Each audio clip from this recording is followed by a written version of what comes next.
So ito naman yung talong namin na tinanim dito sa kabilang side. Kita nyo yan. Medyo magulang na siya pero hindi pa rin ano. Go. So kukunin ko na siya. Piting ko. So pwede natin itong panggisa. Pwede sa torta. Ayan. Tigas pa siya. Meron pa yatang isa dito pero pwede na kaya ito?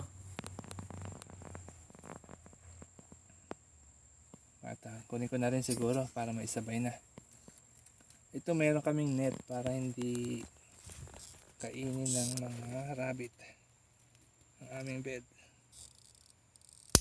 Kaya ito hindi pa ganun ka laki pero pwede na siguro para hindi siya masyadong magulang. Sige, susunod naman yung mga peppers.